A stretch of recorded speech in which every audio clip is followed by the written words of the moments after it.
Today we're going to finish section 3.7. We were talking about optimization last time. We had taken a look at example number 1 and we were in the middle of example number 2. And if you'll recall, what this whole section about is finding optimal values. You're either trying to find the biggest value of something, a maximum, or the smallest value of something, a minimum. And in the context provides support for which of those two that you're looking for. And as you do that, you actually have to support which of the two you also found. So the one we were in the middle of was this one where we had a box with no top. And we imagined a shoebox or a t-shirt kind of box where you would get it at the store. It cuts out the corners of a sheet of cardboard to fold up to make the shape of a box. And so what we have drawn on here is what we'd actually call a net. A net just means the broken down two-dimensional version of a three-dimensional object. And we had taken a look at this point, it looks like, at finding the volume. We had talked about these corners being length x, so the inside of the box, the bottom of the box would have lengths 10 minus 2x and 6 minus 2x, and it would have a height of x. So we had our volume, and then we had our derivative of our volume, and we set it equal to 0. We noticed everything had a 4 in common, so we divided that out, and we got to the point where we recognized, or at least I think I told you, yeah, it doesn't factor. And since it's not going to factor, quadratic formula is our next best choice because we do have a quadratic formula. So, or a quadratic equation that we can use the quadratic formula with. We came out with two values, 4.12 and 1.21. Does anybody remember why we marked the 4.12 out?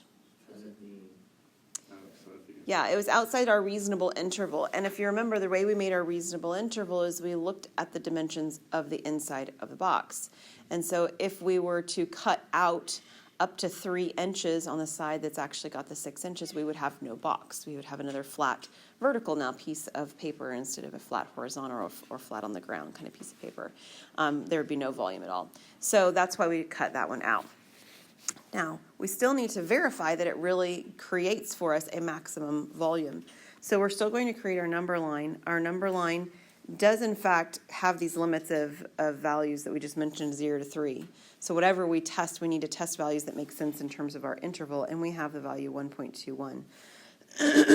So we need to test values surrounding or in between these values. So what value might we test on the left-hand side? 1 would be a good one. And how about on the right-hand side? 2. 2 sounds great. And where will we test these values? Into the derivative, right? F prime, or in our case, I think I called mine on my screen V prime. Yeah, but and either version of them are fine. So we can test it into this one before we divided by 4, or you could test it into the one after you divided by 4, because the division by 4 didn't change the sign at all. So take your calculator, if you would, and plug in one of these two highlighted, orangish versions of the equation. And we're going to plug in 1 and 2 and see, do we get positives or do we get negatives when we evaluate the derivative at these potential points to create this maximum or minimum value that we expect.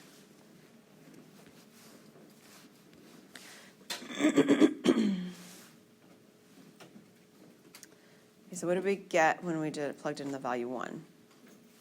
Positive. And plugging in the value 2, did we get a negative? Lovely. So that's actually what we would have expected, because positive means increasing, negative means decreasing, and we're trying to say that this is going to give us a maximum volume. So and sure enough, it looks like that's giving us a maximum location, right? A relative max, because we've got a peak at that point. So that verified that we have a maximum. So we have a maximum at x equals 1.21, and there's probably units in the problem. Let's go back and look. Yep, inches. All right, that's what those double... they look like quotation marks actually are, is inches. And let's make sure we answer the questions that are being asked. It says, find the value of x that maximizes the volume of the box. And we did. So we're good to go. What else might it ask that we might have to do additional work? What's another question you might see on a problem like this? Okay, we wouldn't say area, we would say volume, but you're exactly right. I mean, the content is like, well, what does, not just what value creates the maximum volume, but what's the maximum volume that was created? That would be another question that would be very commonly asked at this point in this particular type of problem. Is that okay? So we would have one additional step. What would we do if we had to find that? Yeah, we would just take that 1.21 and plug it into the original equation. Perfect. All right, any questions on problem 2? spread apart across a weekend. No. Okay, we're going to take a look at another one, our third example of these types of problems. This one wants us to find the point on the curve y equal x squared, which you guys know what that looks like, closest to the point 0, 1. I know you know what it looks like, so let's draw a picture of what it's actually asking us for, because again, that will also help us to get that idea of what are reasonable values, right? Like we done the last one. I need numbers between 0 and 3 because I drew a picture and I could see it happening. So I've got a value, or I've got a graph of y equal x squared, which is a parabola, right? Opening up, it's our standard parabola, looks something like this, give or take. And what it says that we want to do is we want to find the point on this curve that's closest to the point 0, 1. And 0, 1 would be right here. So if you'll think with me for a moment, you probably should be able to tell me right now what this distance right here is. It's 1, right? So I know that I can get close to 1 just by going straight down. And the reality is I can get exactly the same thing if I go straight to the side. You have to work a little harder for it. But this particular point here is also at 1, 1, which means the distance from the point on the axis over is also 1. So our expectation, as we're taking a look at where is the answer going to be, is that it's somewhere in between here and here on my curve, right? The point that I'm looking for is somewhere in between those two red points. And not only is it on the right-hand side, it's equivalently on the left-hand side because this is a symmetric graph. So I'm going to have, I expect something, let me draw it in blue so I have a different color going on here. Something somewhere in here that's going to be closer, right? And if you think about it, that kind of makes sense. I mean, you know, I'm halfway in between these points and this graph is sort of curving. If it were a line, we'd think it would be exactly halfway, but it's not a line, it's a curve, so it's probably not going to be exactly halfway, but it's somewhere in between the two. We're pretty good with the description of what we're trying to find. All right, so how do we find that? Well, there's several things that we need to remember. Actually, let me put this in here first. We know that our x value is somewhat between 0 and 1. I mean, it's got to be 0 because this is a distance we're finding, right? The distance away. I shouldn't say the x value. Let me say it this way. My distance needs to be between 0 and 1. I'll put D for distance. Because I know I can get to 1. I know where those values are. I'm looking to find something that's less than 1 away, that's closer. All right, so do you guys remember the distance formula? It's like the root of x2 minus x1 plus y2 minus y1 squared, yeah. Yep, it is, and it's addition. I put a subtraction sign there. Okay, so it is, what it is it's actually, there's several equivalent versions of them. It's an equation of a circle, taking the square root. It's the Pythagorean theorem set in a coordinate plane. There's equivalent versions to all of this, but this is the distance formula version that I've written down. And Jeffrey's just right when he was quoting it. But part of these values you already know. In particular, our goal is to get as close as possible to this point. This distance from that point to the other, wherever we are on our curve, is what I'm shooting for. So that 0, 1 ordered pair is one of the x1, y1 ordered pairs, either x1, y1 or x2, y2. And it doesn't really matter which one it is. So I'm going to put it in as the secondary values. So I've actually got an x value of 0, and I've got a y value of 1, because that's one of the 2 points that I want to use. But what I want is I want the distance from that point to something on the curve that I don't know. Like I don't have an actual ordered pair. That's what I'm looking for, right? So imagine this blue point that I've pointed on here is that arbitrary point. Okay, so this point right here is x2, y2. And of course, the red one that I plotted originally was x1, y1. What can you tell me about this x2, y2 because it's on this specific curve? Any relationship between x and y? It's going to follow that function. Yeah, it's going to follow that function. that function is the equation y equals x squared. So if I call this x, what would y2 be? X squared, because that's what y is. Y is whatever x is squared. So if I found out that x was 7, y would be 49.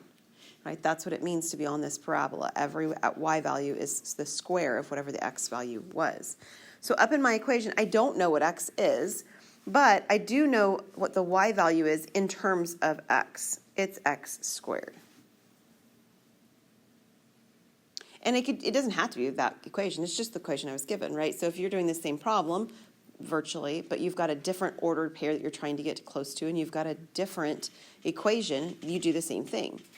You use the different ordered pair instead of 0, 1, and you use the different equation that relates the y and the x value together. Obviously, we need to clean this up because this is a mess. So I've got x squared here. And then I need to do x squared minus 1 squared. And please remember, you don't get to distribute that. That's not correct. You actually have to do x squared minus 1 times x squared minus 1, right? You have to FOIL it out or distribute it out. So if you're going to do that, what would you get if you distribute that out? I'll start out for you. X to the 4th. What's next?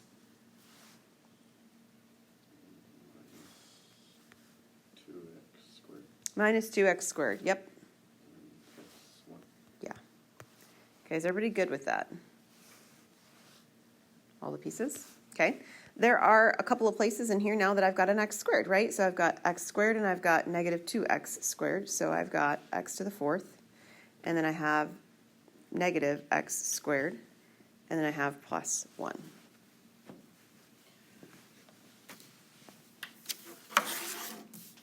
Okay. That's the equation I'm trying to find the maximum or the minimum of. In this case, the minimum, because I'm finding the distance minimum. So this is actually, now that we've cleaned it up, what I'm wanting to find out. Okay, what do I do for the calculus part of this? So I need to find d prime. It might help us to rewrite this as x to the 4th minus x squared plus 1 to the 1/2, if you want to think about that. Okay, so I need the derivative of that equation. So what's the derivative when I have that to the, that function to the power 1/2? What do I do first? The chain rule, right? So I pull the 1/2 down. The chain rule says the inside always gets rewritten exactly the way it was. And I need a new exponent. What will my new exponent for this be? Negative 1/2. And then I need it times the derivative of the inside. You guys like polynomials? What's the derivative of x to the 4th minus 2x squared plus 1? Good. It was like in unison going on. Like it. All right, 4x squared minus 2x. All good? Okay, we got to set this equal to 0, and it's not so pretty because it's got a square root in it. So we're going to have to do some cleaning up as we go. It's worth noting that the 1/2 in the front is going to distribute through here, or at least it can, and it does so very nicely because they're both even, so that's very friendly. And that's going to be my numerator. So if I combine those pieces, I actually have 2x cubed and minus x on top. And then my denominator can be the fact that I've got this to the power negative 1/2. So I can put it back in the denominator to the positive 1/2, and the 1/2 means a square root. So x to the 4th minus x squared plus 1.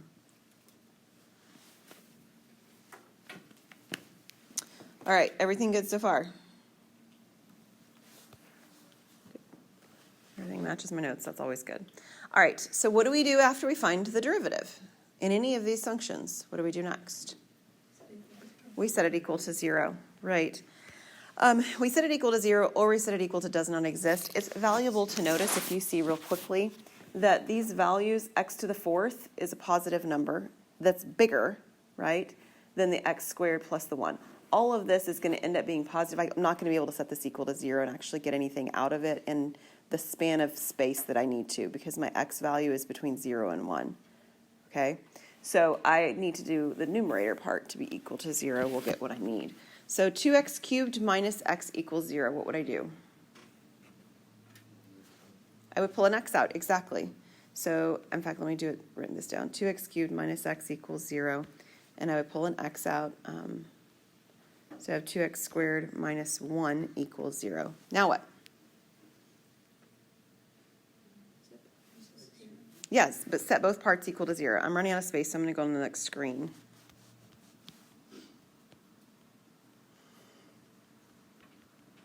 Okay, so I have x equals 0, and I have 2x squared minus 1 equals 0. So x equals 0 actually would put me at the same location on the bottom of this graph that I already said, which we already knew was sort of a nearby point. And we know we can, get there at least. We can get to a nearby point with an x value of 1, which would be, not an x value 1, but an x value at the origin, which would be a distance of 1. So that's what that's going on with. Over here, I have 2x squared equals 1. X squared is 1/2. And what will x be? Yeah, plus or minus the square root of 1/2. And I think you were trying, Kaylee, to tell me about how it cleaned up, maybe? It's just 1 over square root of 2. It is, that's true. No, okay, so the square root of 2 over 2. There, that's where I was going to go next. Yeah, so we'll rationalize it. So this is square root of 2 over 2. Does that look like a familiar value to you? It should, right? Unit circle kind of stuff, right? So what was that? Back to where? Yep, I can.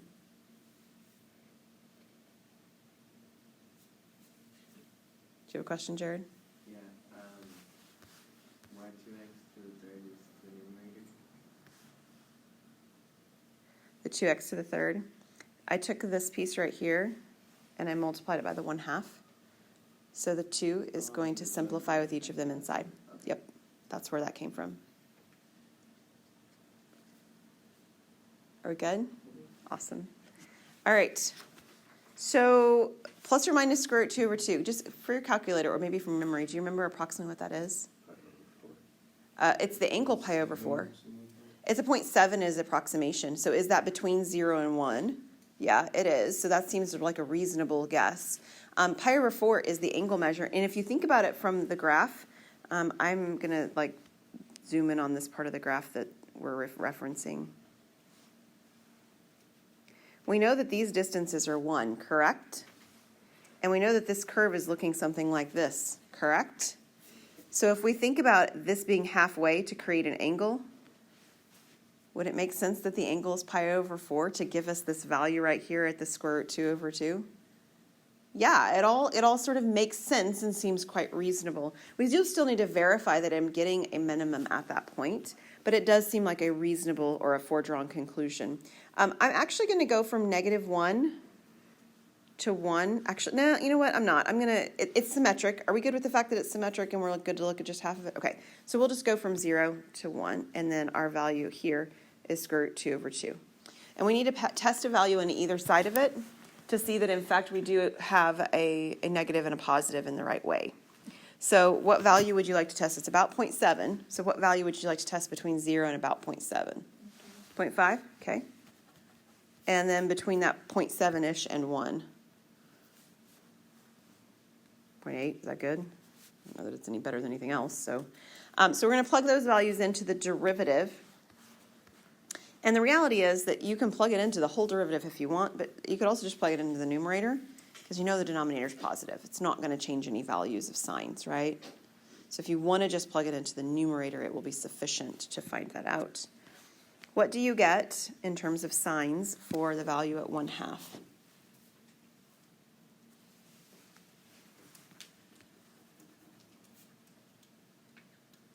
You gonna plug it in? Kayla, you are. I think it would be 0. What's that? It's 0. 0.5. For some reason. Mine's good. When you plugged in 0.5 into 2x cubed minus x, Yeah, give me a number here. 0. let me see your calculator. It shouldn't give you a 0 because we didn't get it to come out with 0.